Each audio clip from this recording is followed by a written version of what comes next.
Selamat siang, perkenalkan nama saya Revisinda Octavia dengan NIM 10 2018-037.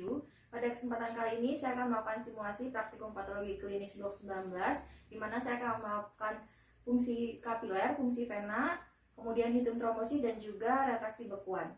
Pertama, di sini kita perlu melakukan cuci tangan terlebih dahulu 6 langkah WHO, kemudian mengenakan APD berupa masker dan juga seharusnya menggunakan handscoon. Tetapi di sini karena keterbatasan alat, saya tidak menggunakan handscoon pada simulasi ini. Baik, selanjutnya kita lakukan untuk fungsi kapiler, di mana di sini kita bisa menggunakan jari kedua, tiga atau keempat. Di sini vaskularisasinya harus baik dan tidak ada luka. Saya akan menggunakan pada jari ketiga. Kemudian selanjutnya kita lakukan asepsis menggunakan alkohol swab 70%. Lalu kita tunggu hingga mengering. Lalu kita selanjutnya akan tusukan menggunakan lancet pipi yang sekali pakai. Kemudian kita tusukkan. Kemudian darah yang pertama kali keluar kita usap terlebih dahulu menggunakan kapas yang kering. Lalu darah yang selanjutnya keluar nanti kita akan masukkan ke dalam wadah yang telah kita siapkan atau kita telah tentukan. Baik, selanjutnya untuk fungsi vena kita lakukan dengan memposisikan lengan pasien senyaman mungkin.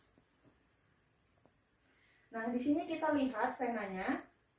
Apabila venanya tidak terlihat, maka kita bisa lakukan dengan mengepalkan tangan pasien. Nah, di sini vena sudah terlihat.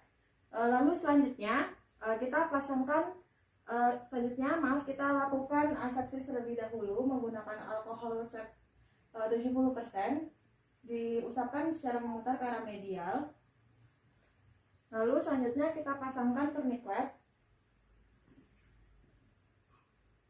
di atas dari fossa pubitik.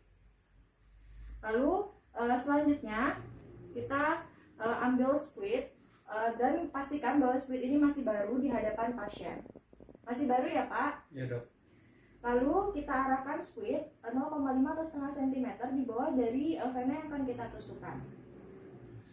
Di sini nanti apabila tusukannya benar, biasanya kita akan merasakan seperti menembus kertas atau seperti menembus ruangan yang kosong, atau kadang juga terkeluar sedikit darah pada ujung squidnya. Nah, di sini kita tusukkan dengan posisi 10 sampai 30 derajat.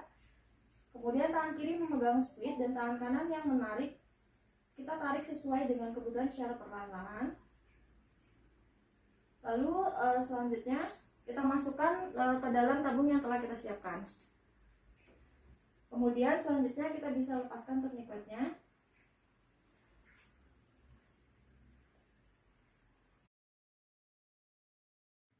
Selanjutnya kita akan melakukan penghitungan trombosit, di mana kita siapkan terlebih dahulu tabung yang berisikan dengan darah EDTA, kemudian tabung yang berisikan amonium oksalat 1%. Lalu kita ambil pipetoma eritrosit yang biasanya terdapat skala 0,5, 1 dan 101. Kemudian kita juga ambil selang dan semprit, di mana untuk membantu pengambilan darah dan juga amonium oksalatnya. Di sini kita beras terlebih dahulu pipet menggunakan amonium oksalat.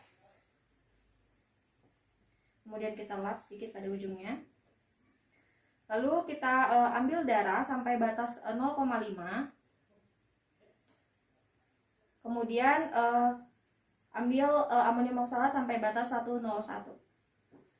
Kemudian lepaskan selang dan juga sempritnya. Kemudian kita aduk pipetoma. Kemudian kita pastikan posisi kamar hitung berada pada posisi yang benar dengan melihat di bawah mikroskop dengan perbesaran 10 kali. Selanjutnya kita teteskan pada kamar hitung pada bagian pinggir-pinggirnya. Secukupnya saja. Lalu kita lihat di bawah mikroskop dengan perbesaran 10 kali, melihat pada bidang yang besar. Lalu untuk perbesaran 40 kali untuk melihat pada 5 bidang sedang di bagian tengah, dengan posisi kondensor diturunkan dan juga diafragma ditutup. Lalu kita hitung jumlah trombositnya. Selanjutnya di sini kita bisa melakukan penghitungan di mana luas kamar hitungnya adalah 0,2 mm kubik, kemudian volumenya 0,02, kemudian faktornya 1 per volume dikali pengenceran, di mana di sini pengencerannya adalah tadi kita lakukan 200 kali, sehingga faktornya adalah 10.000. Lalu jumlah trombositnya sendiri faktor dikalikan dengan jumlah sel yang kita hitung tadi. Misalkan saja tadi 10, jadi 10.000 dikali 10 jadi 100.000 adalah jumlah trombositnya. Maka bila didapatkan hasil seperti itu, interpretasinya pada pasien mengalami trombositopenia.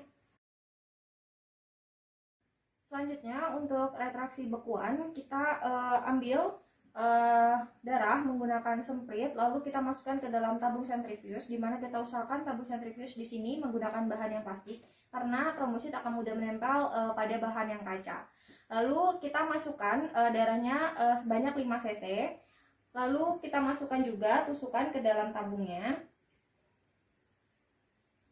Lalu kita diamkan selama kurang lebih 2-3 jam sampai darahnya membeku.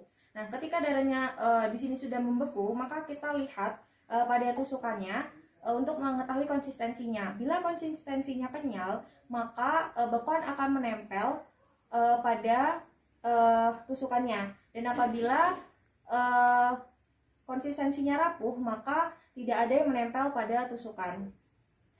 Lalu selanjutnya kita masukkan sisa pada tabung sentrifuge ini, dimasukkan ke dalam alat sentrifuge untuk kita menghitung jumlah serumnya. Setelah itu kita ambil, dan di sini diibaratkan terlihat tersisa 3 cc, di mana 1 cc-nya itu adalah sisa dari bekuan. Kemudian di sini ada 2 cc serum. Jadi untuk menghitung jumlah serumnya, yaitu dengan dilihat dari jumlah serum yang ada, yaitu tadi 2 cc, dibagi dengan jumlah darah yang kita masukkan tadi, yaitu 5 cc, kemudian dikalikan dengan 100%. Jadi totalnya adalah 40%. Baik, begitu saja yang bisa saya sampaikan untuk simulasi kali ini. Terima kasih atas perhatiannya. Selamat siang.